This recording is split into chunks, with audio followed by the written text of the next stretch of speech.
Hi Year 3s, before we went into lockdown we started reading Polly and Buster, and today we are going to continue on from where we were. We were at the end of chapter 3. So in chapter 3 we met Polly's sister, and we compared the two sisters and how very different they were. At the end of chapter 3, Polly was feeling really sad, and Buster wasn't there to help her feel better. So let's read chapter 4.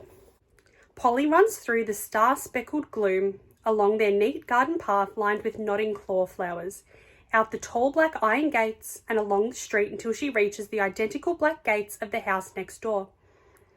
She creaks them open and her sodden heart lifts a little when she sees the welcoming glow coming from the windows of Buster's crumbling old mansion.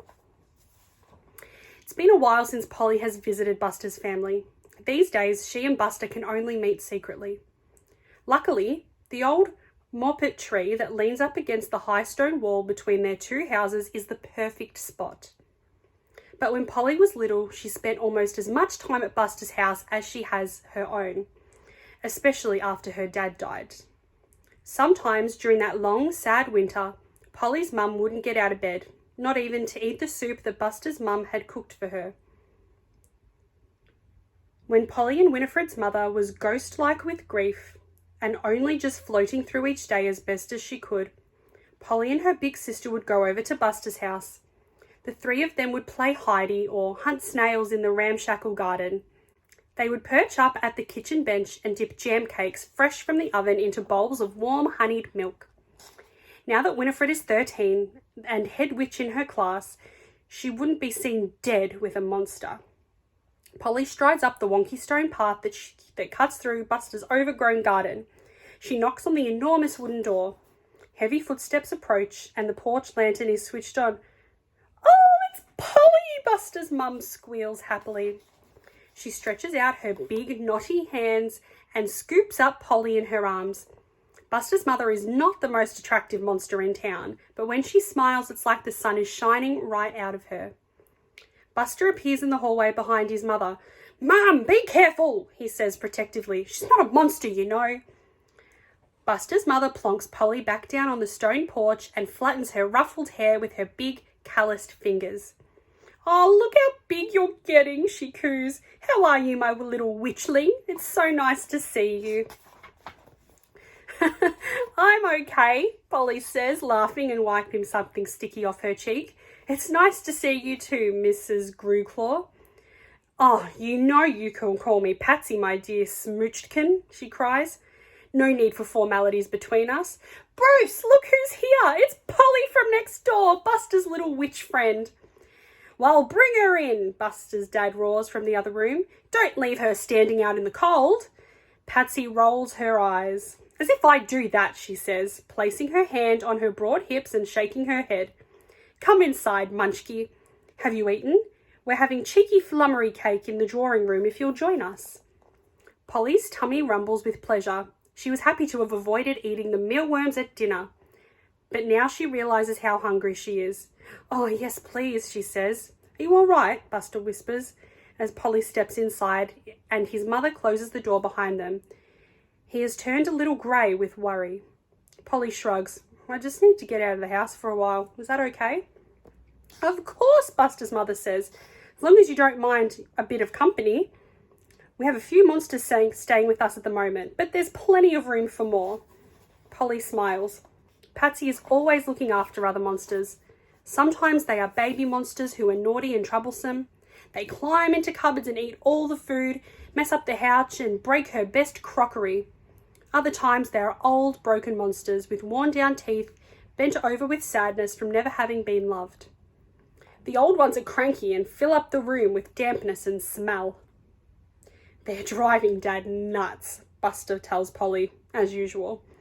"Well, someone has to look after them, don't they?" his mother says, turning to walk down the corridor towards the back of the house. "It's all very well to love monsters who are lovable, but it's the unlovable monsters who need it the most." Polly and Buster follow Patsy down the dark hallway, careful not to trip over all the junk that has collected there.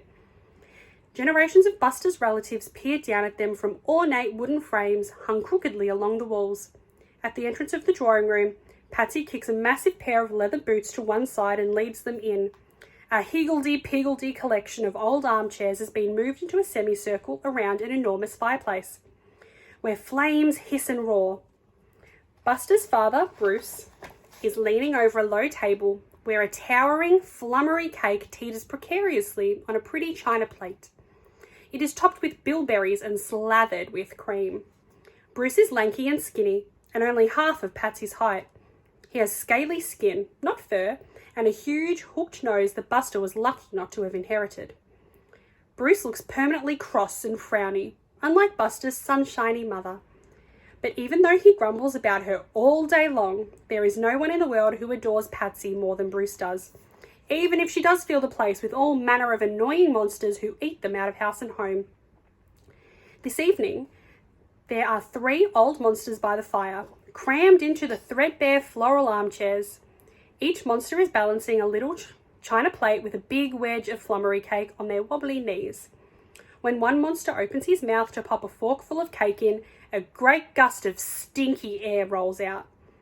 Polly has to wipe away the tears that spring into her eyeballs to stop herself from gagging. Bernie hasn't eaten in a while, which makes his breath a little stinky, I'm afraid, Patsy whispers to Polly and Buster. How's the cake, Bernie? She calls out to the old monster. Bernie nods happily and gives them a great gap-toothed grin. Another wave of fetid air rushes towards them. He lifts the china plate and licks the cream off it with a big pink tongue. Then he makes to pop the plate in his mouth too. Oh no, not the plate please dear, Patsy says, rushing over to Bernie's side. I'm a bit short on crockery as it is. Here, have some more tea instead. Charlie, Graham, would you like some more too? Polly, come over, Pippikin, and have some cake. You can sit on the footstool in front of the fire. Don't worry, they don't bite. Oh, except for Maggie, but only if she's startled. Maybe don't sit too close to her. Polly heads towards the fire with Buster and turns to look at the monster Patsy is referring to. Maggie sits on her own in a dark corner, scowling and grunting, her bony knees tucked up under her chin. When she sees Polly looking at her, she hisses and sticks out a long purple tongue at them. Maggie's family kicked her out because she kept biting the grandchildren, Patsy explains in hushed tones. Poor dear, now she has nowhere to go. Just as well we don't have any grandchildren in the house, Bruce grumbles. Cake, dear?